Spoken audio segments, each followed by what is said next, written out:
Some memories arrive like soft moonlight slipping through old treetops, quiet, familiar, almost sacred. That's how it felt the first time in Super Nintendo RPG opened before us, its music rising like a breath, its world inviting us into something larger than childhood. Those stories didn't just entertain, they shaped the way we dream, the way we play, the way we remember. So let's return to that glow once more, and step into 11 Super Nintendo RPGs that defined the era. One such game is Chrono Trigger, developed by Square Enix. It stands as perhaps the most iconic JRPG of the 16-bit era. With time travel that isn't just gimmick but deeply woven into story and mechanics, and a cast of characters pulled from disparate ages, prehistoric, medieval, dystopian future, it broke the mold. Its battle system was agile yet strategic, visible enemies, dynamic encounters, tech combos. The multiple endings gave players real agency, and the friendships felt genuine, not contrived. Its music, composed by Yasunori Mitsuda, with contributions by Nobuo Uematsu, still haunts the mind with campfire lullabies, desperate fight themes, and hopeful epilogues. All that, and Chrono Trigger went on to ship over 5 million copies worldwide. Then there's Final Fantasy VI, but known in the West as Final Fantasy III. Here was a JRPG that dared to mix magic with steampunk, those Esper crystals with Industrial Revolution aesthetics. With up to 14 playable characters, each with their own arc, it felt sprawling and intimate at once. The villain, Kefka, isn't just another tyrant. He's madness made flesh, capricious and terrifying. The game's storytelling reaches emotional depths rarely seen at the time, and Nobuo Uematsu's score underscores that beauty and destruction in equal measure. For many, FF6 was the crowning jewel of 16-bit JRPGs, and a bittersweet farewell, as it marked Squaresoft's final major RPG on a Nintendo console.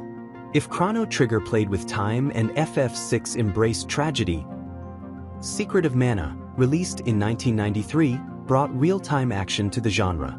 Rather than waiting for turns to pass, players directly controlled one of 3 protagonists, while AI or friends controlled the others. Its ring menu system felt elegant for its time, and the lush, colorful world was vast, even by Super Nintendo standards. Critics praised its ambition, the fellowship of adventuring together, and its atmospheric design. This wasn't just a game to be played, it was one to be felt, as much musical odyssey as a quest.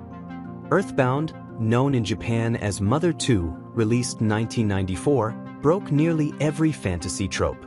Instead of swords and sorcery, you get baseball bats, psychic kids, and suburban streets lit by neon. Its humor is sharp, offbeat, often self-referential. Its heart, surprisingly deep. The old-school game vault. Enemies are visible, no random battles, and its combat system lets you survive near death with a rolling HP meter if you react quickly. The old-school game vault. Over time, EarthBound became a cult classic. Its emotional beats, moment of friendship, of sacrifice, of childhood wonder, lingering much longer than its initial sales might have suggested. Square and Nintendo collaborated too, yielding Super Mario RPG, Legend of the Seven Stars. This was Mario as you'd never quite seen him, not a mere plumber in a platformer, but a hero caught in a star-filled quest, with partners like Mallow and Geno. Its turn-based combat mixed humor, timing, and strategy. The world was vivid and lighthearted, but under the cheerful veneer lay gameplay depth that made it more than a novelty. Critics and players embraced it as the perfect gateway between Mario's platforming roots and the epic scale of role-playing. Terranigma, though never locally released in North America, earned its place in Super Nintendo lore. A dark, philosophical action RPG from Enix/Quintet, it guides the hero through stages of death and rebirth, literally restoring the world one continent at a time. Its visual design, soundtrack, and evolving gameplay mechanics were praised, even as its difficulty and pace challenged players.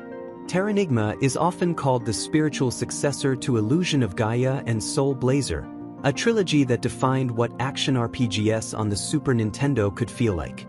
Speaking of Illusion of Gaia, it stands out for its blend of real-world landmarks and fantasy. You travel through iconic sites, like the Great Wall of China, Angkor Wat, meeting history and myth head-on. The old-school game Vault.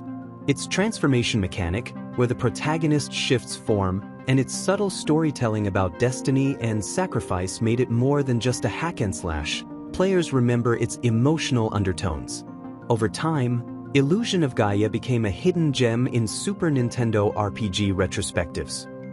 Hidden among more famous names, Lufia and the Fortress of Doom, additional turn-based combat, a political narrative around ancient beings called the Sinistrals, and a relatively mature script, it gave players depth they didn't always expect.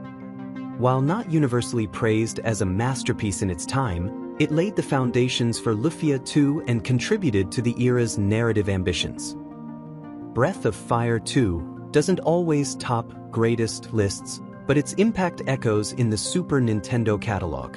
Featuring a system where heroes could transform into dragons, the game struck a balance between classic JRPG storytelling and more experimental mechanics. Its tone was darker than many fantasy RPGs, with weighty themes and character arcs that resonated with older players. Over time, it earned more respect for its ambition and scope.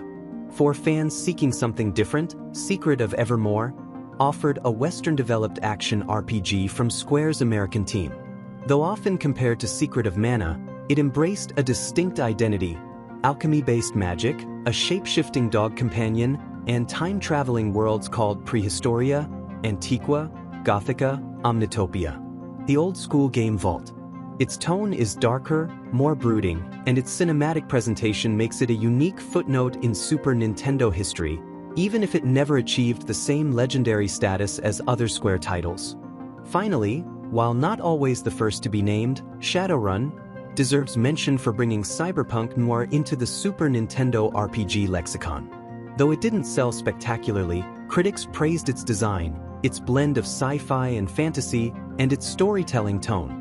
It may not have the broad nostalgia of a Final Fantasy or Chrono Trigger, but for those who played it, Shadowrun remains a milestone, an early experiment in blending genres on a console dominated by swords and sorcery. Walking through the legacy of these 10 SNES RPGs, we see more than just nostalgia.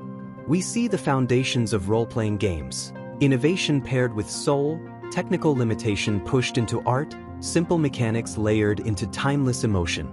These games aren't relics, they're blueprints, inspirations, proof that even in pixel form, stories matter. What we learn from them is simple, that magic lives not just in spells, but in friendship, that time, though fleeting, can change everything, that rebuilding is possible, and so is hope. They remind us why we first fell in love with pixels, and why we still keep playing, keep remembering. Thank you for watching, see you in the next video.